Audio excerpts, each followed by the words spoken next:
a lot more information. The stats section has basically gives you information on a multi-year basis so that you can kind of see the trends.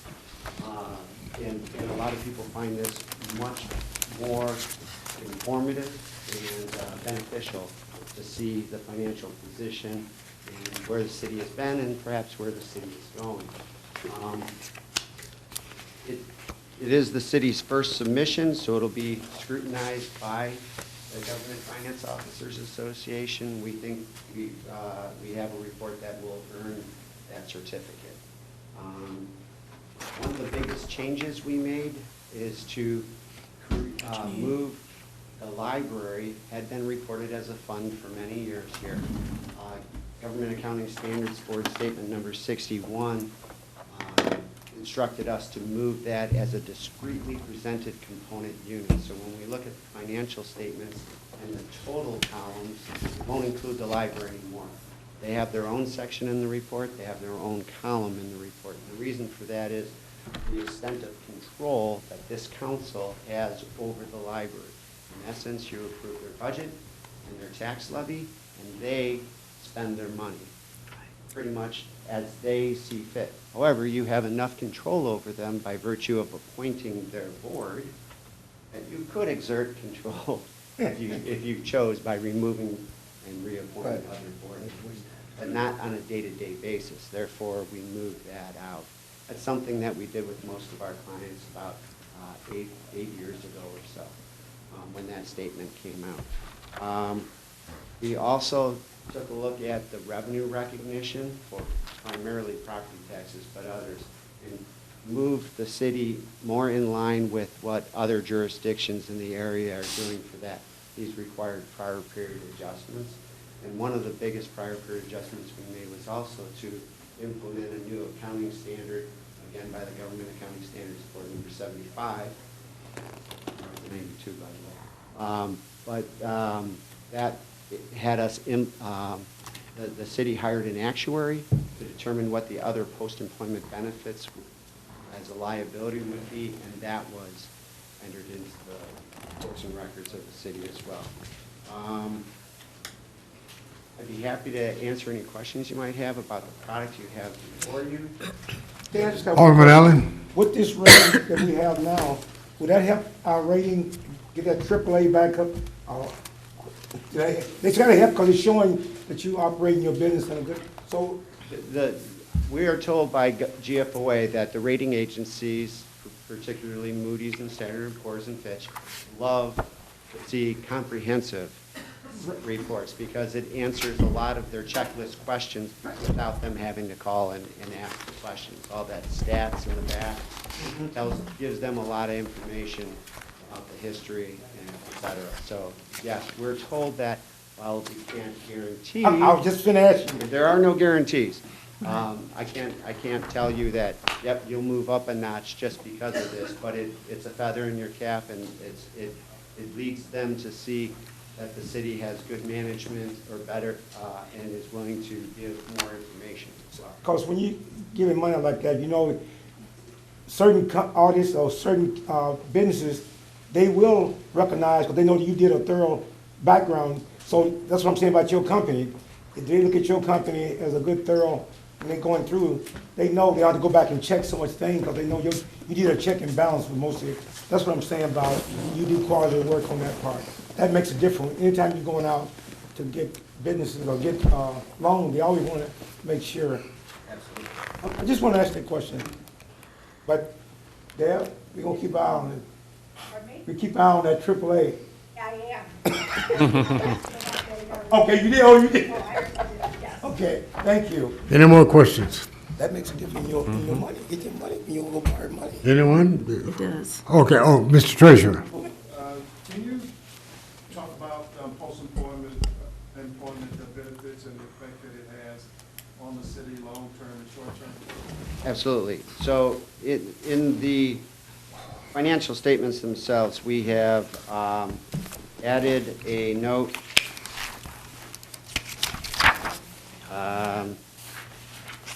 Sorry. Go ahead, take it. The other post-employment benefit note is note 9. Yes, it's note 9.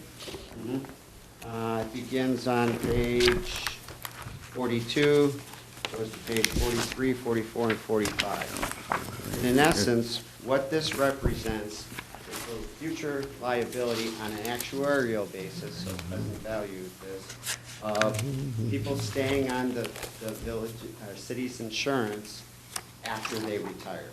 So you're really talking about the SELA for police and fire. They're on disability and receiving health insurance at the city's cost.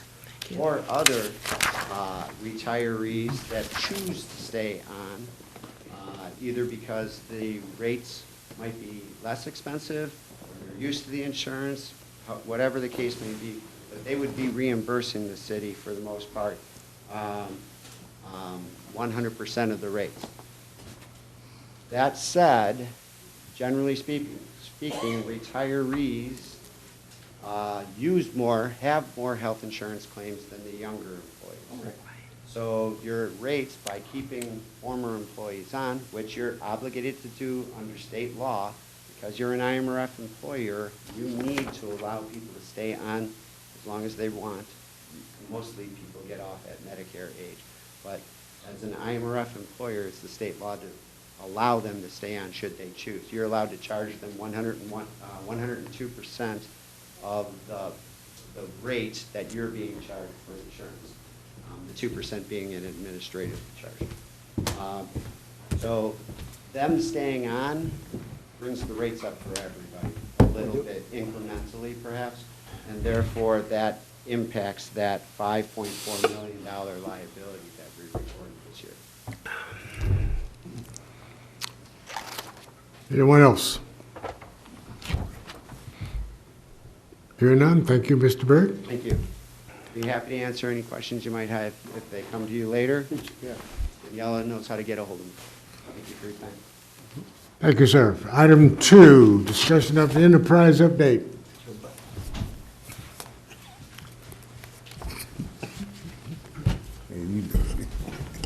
All right, in your packet, you received 4 invoices from, not this billing, from the last billing, and detailing what Enterprise has already reiterated more than once, that this is an ancillary service that they provide to their customers, and whatever the vendor, the mechanic shop, or wherever we bring it, the tire store, what they charge is what we pay.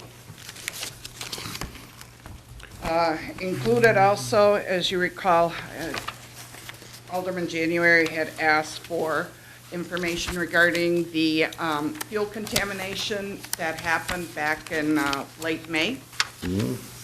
And in here, you note that we received an actual cash, a check for most of the contamination, and the rest was done through applying credits to their bills. Okay.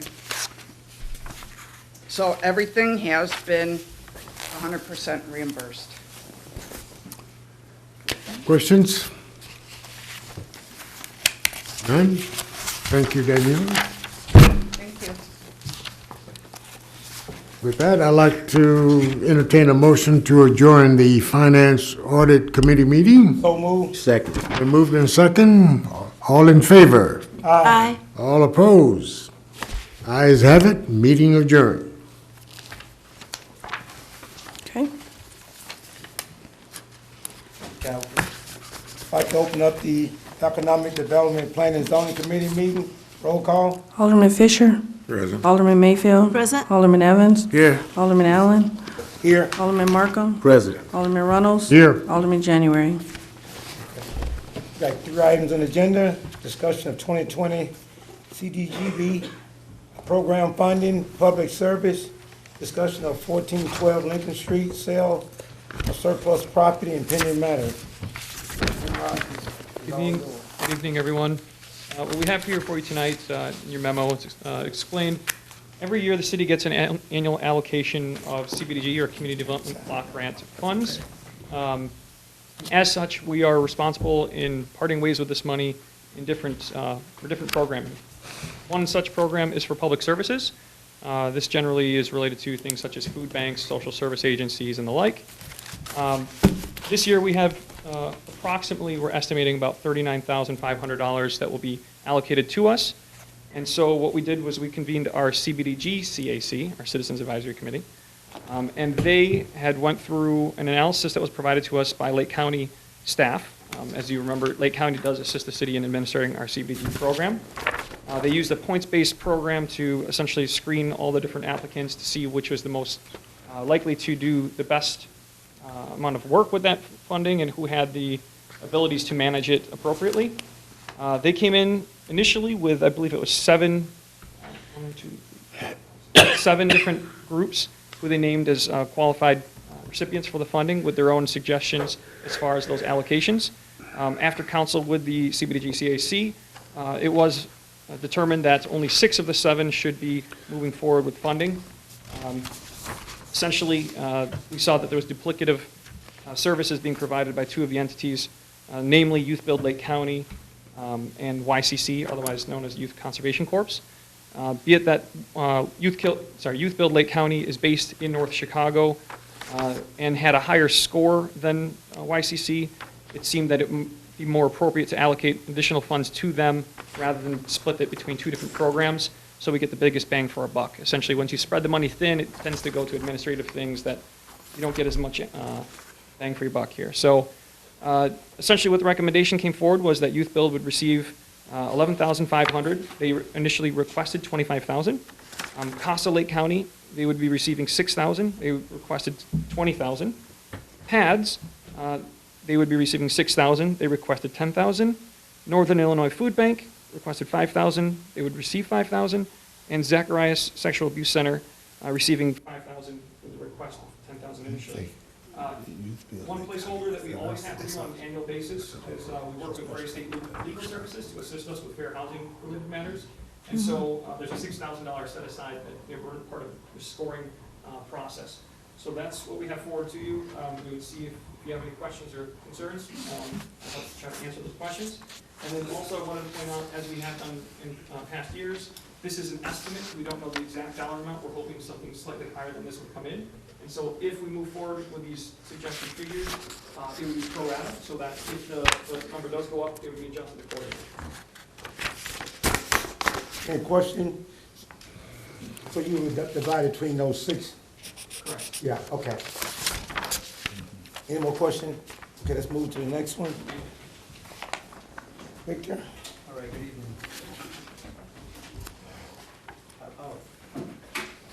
All right, good evening.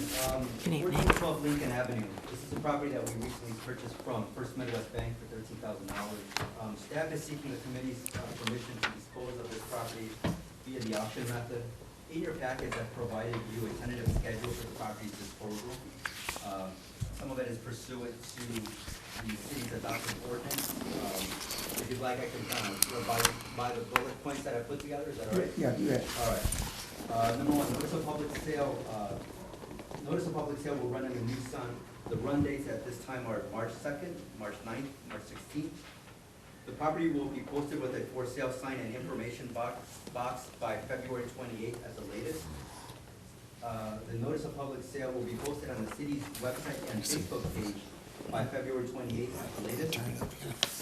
There will be a viewing opportunity for all interested parties. That will occur on March 16th. From 11 to 1 p.m. Acceptance of bids will take place on March 27th at 5 o'clock. The opening of bids, that will take place on April 6th, and the city council acceptance of bids April 20th. Now, this evening there was dialogue about minimum bids, checks. I'm open to the committee's suggestions on how you would like to proceed with that, with this property, with the sale of this property. Questions? Go ahead. Alderman Evans? Now, with this property, are you gonna, with any property rather, will you say you need to put your check in with the bid? So that's what I'm saying right now. 10%, yeah. That's what, yes, that's what we would like. That's what I would like, yes, to have that review, to put that in with the, matter of fact, what's the ordinance on that? You know, so that we could change the ordinance or something because of the way you were speaking about it? I'm sorry, I don't understand the question. What was that? Well, it was pertaining to what Victor was talking about? About accepting that the bid should include money? Yes. How much would you like it to include? I would like for it to include maybe 10% of what they're putting down. Yeah. And then, after that, they can put Right. the remaining balance. That would show that they bidding Right. When would you like them to pay the balance? that week. The week of when you accept a When bid? we accept the bid. Well, that would have to happen. Yes, that's what. Otherwise, they're not going to get the deed. That's correct. Okay. So, again, Whoa, what wait, we whoa, will, whoa, whoa, whoa, whoa, whoa. You said if, let me follow you. So if the bid comes in Right.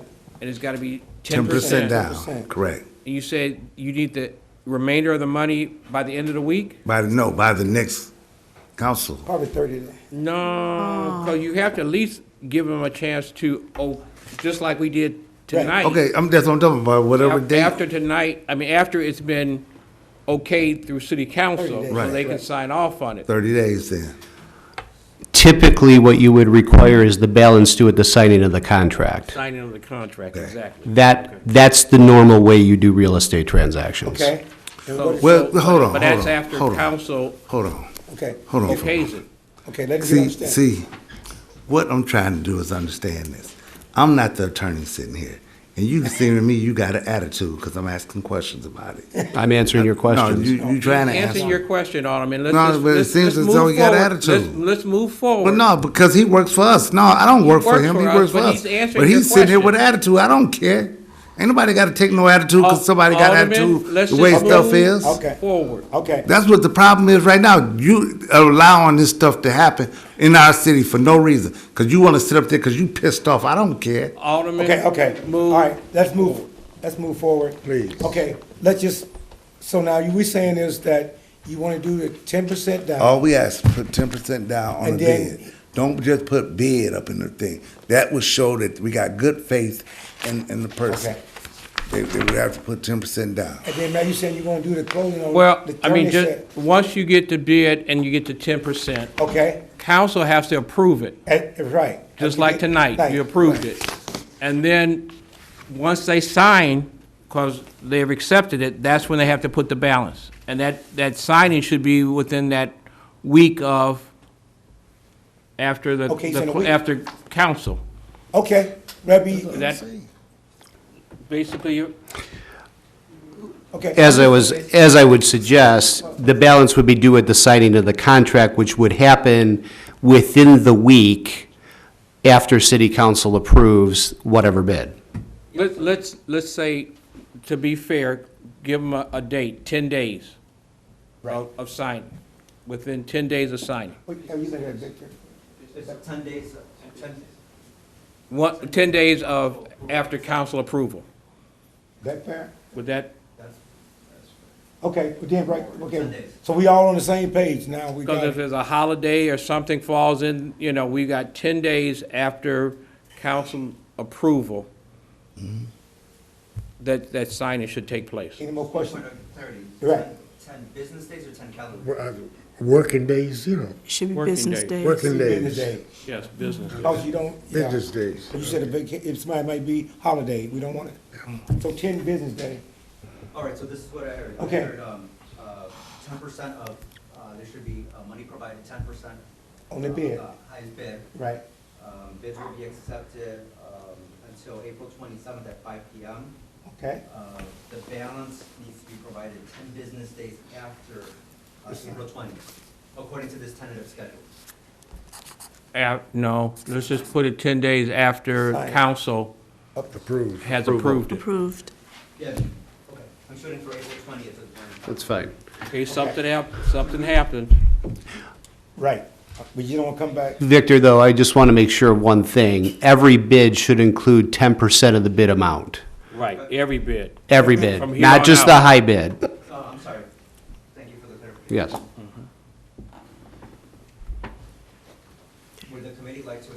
minimum bid amounts. Well, I saw the pictures on, what were we talking about, This is 20, a 30, three-bedroom, one-bathroom home. 30? Yeah, it's up to. No, hey, we don't wanna get into that, No, cause you don't. we can always Let them reject bid the whatever bid. they wanna bid. Cause they may want to bid Yeah. 40, and we say, I'm just saying, I don't know, ask the council, what you guys think? Leave it open. That's it. Leave it open. Give them an opportunity, whatever they bid. If we decide we don't wanna do it, we can Right, just exactly. send it back out again. Well, we better make sure it's in the ordinance. I know that much. Bet you that. Fortunately, it is in the ordinance, so you can reject all bids by simple majority vote. Thank you. Have you been assessed? There you go, good question. Have you been assessed already? No, the property has not been appraised. Assessed, back. It's assessed value. If I recall correctly, last time I looked, the assessed value was $60,000. It's up to the committee. That's a good one, that's a good question, that was a good question, Kenny, thank you. Maybe we should say minimum bid is, what do you think about that? Because they may come in at 40 and then, Well, we shouldn't put a minimum bid on it because most of these Well, properties. no, you know, if it's been appraised already at It's in- 60, right, I mean, at least start at 60. right. I don't see, I mean, if we don't put anything, then you're right, they're gonna bid anything. Right, so I think we ought to have a minimum bid of, What like, we've done in the past with some of the properties that we've disposed of is we placed a minimum bid amount of $5,000. no, that ain't enough, not when the value is 60, yeah. You want to start at 30? That's minimum. I think I would do the 60, I'm telling you.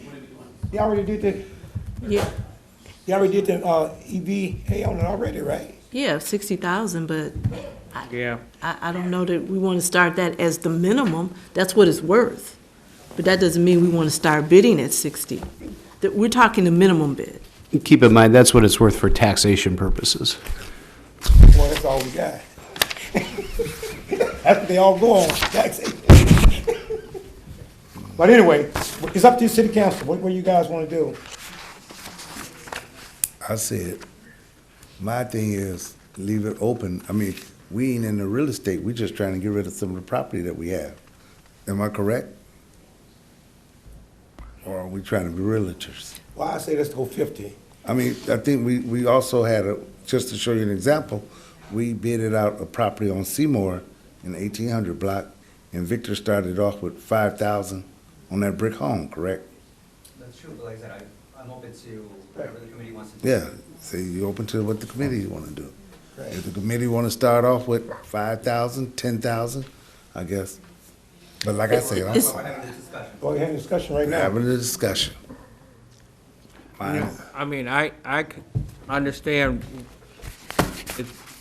it's appraised or praised at 60. But we want to get rid of the property too. Thank you.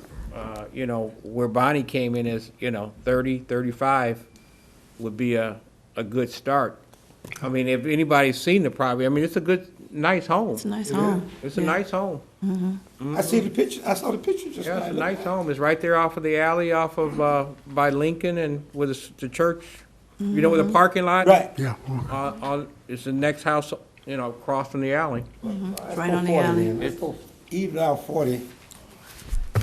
You can't just keep giving it. Well, I'd say 30. I say 40, but Nah. it's mine. It's a minimum amount. So Yeah. 35, hey, what'd you say, Bob? 35. Okay.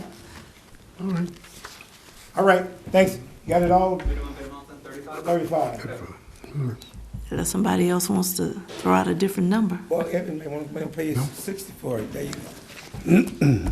But make sure that the bid is in the correct order as far as putting the money down for it to be properly, for everybody Yeah. could, bid on it correctly. Okay. That's the only thing, Okay, thank you. Any more questions? Well, okay, thank you, Victor. I don't have anything on the pending matter, so I will entertain a motion to adjourn the Economic Development Planning and Zoning Committee meeting. So moved. Second. It's moved by Alderman Mayfield, second by Alderman Evans. All in favor saying aye? Aye. Opposed? Ayes have it. Okay. I'd like to open up the Human Resource Committee meeting. Roll call. Alderman Fisher. Present. Alderman Mayfield. Present. Alderman Evans. Here. Alderman Allen. Here. Alderman Markham. Present. Alderman Runnels. Here. Alderman January. All right. All right, we have one item, discussion of Summer Up program.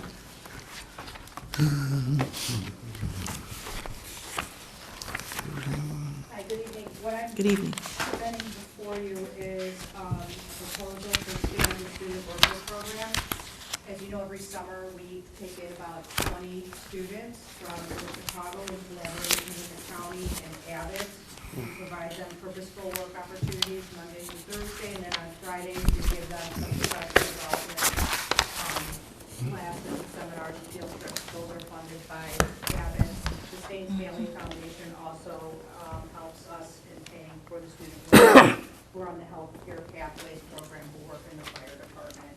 So the mayor's office started that program a few years ago. We handed it off to Human Resources. They're doing an outstanding job with it. Now we're trying to expand it. So the Summer Up programs have an ambitious goal, and that's to have 100 students participate in this program. So what Summer Up is, it allows some of the students, and I'm just gonna tell you right now, anybody who wants to do it, we want to accept them. So let me know, or let the woman who's listed in this agreement know.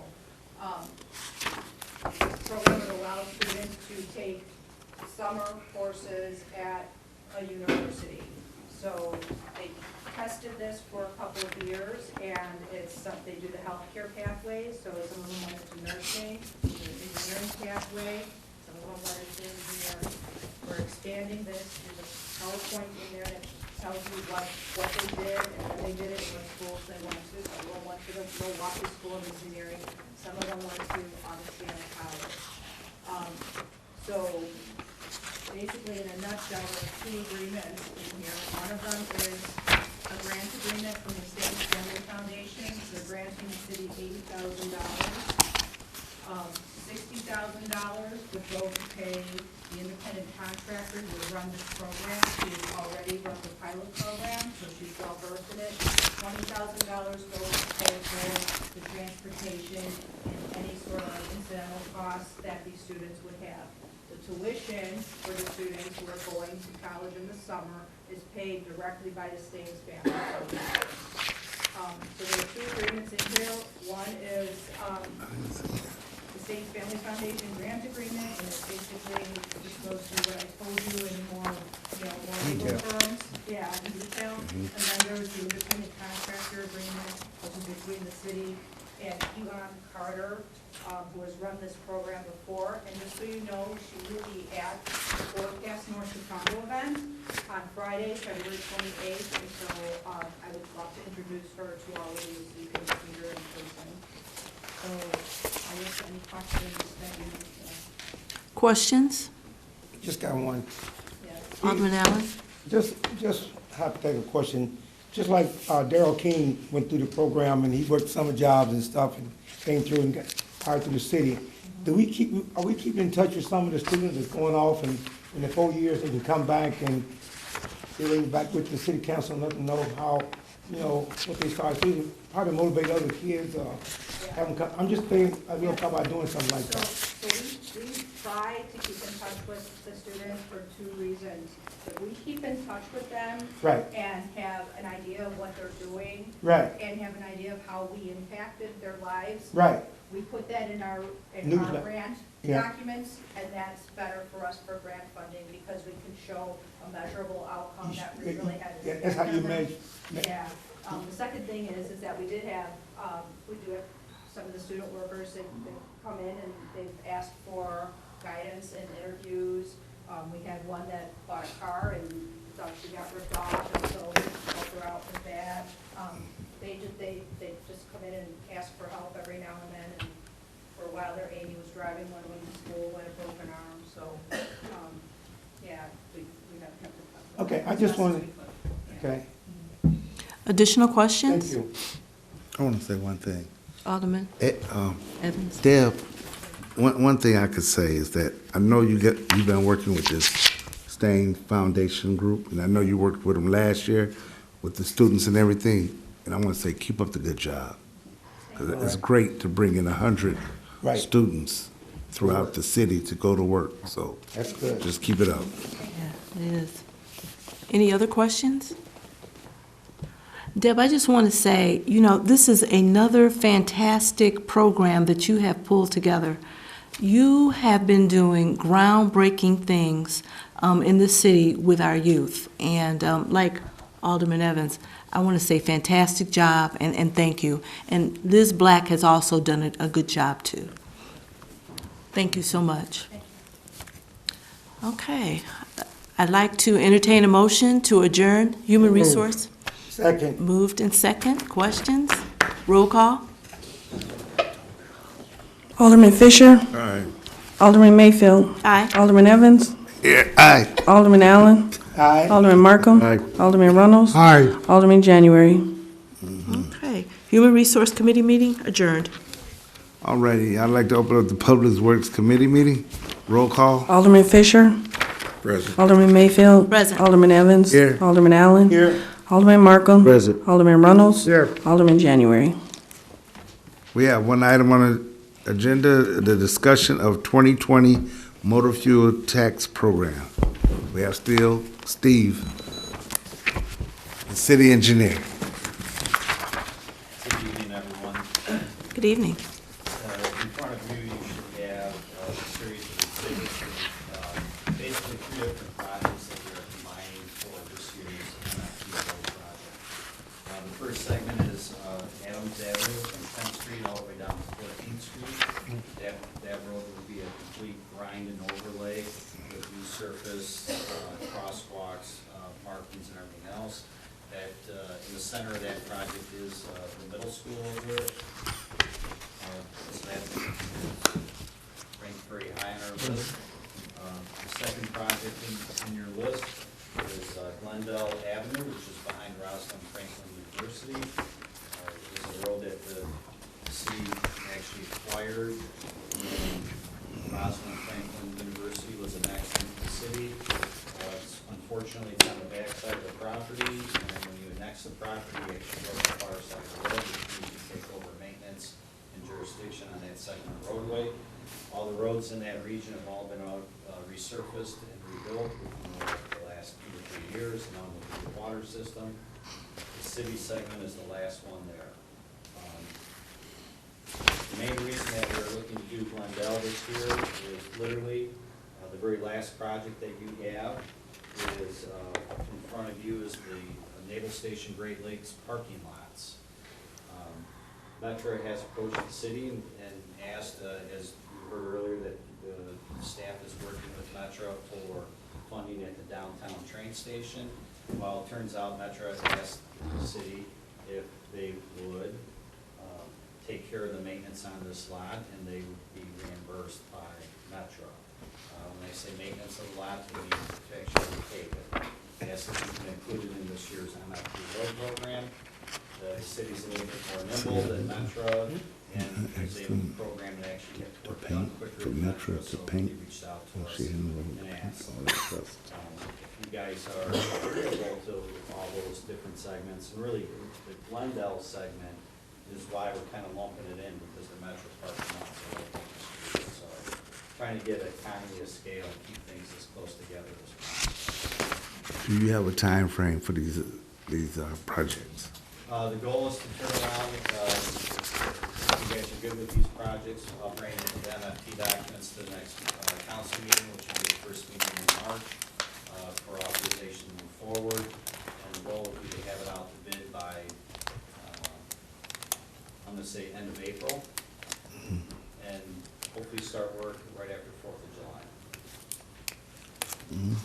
Any questions? Yes, I got one. Alderman Allen? 15th place, we getting that this year, right? 'Cause Yes, you are. that's already in process, so we said that by April, May. I would say the asphalt plants typically open up in April, so by the end of April, it should be paid. Yeah, but that's paid with other, that's not That's, paid. no, that's last year, Right. right? That's the correct. only one we didn't get done. That's the one I'm getting chewed out. Anybody else? No? Okay, thank you, Steve. Thanks, Steve. At this time, I would like to close the Public Works Committee meeting. So moved. Second. It was moved by Alderman Allen, second by Alderman Mayfield. Roll call? Alderman Fisher.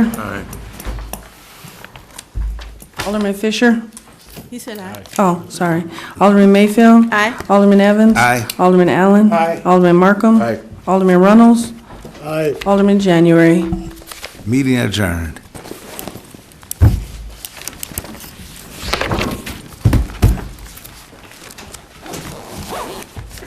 All right, Dad.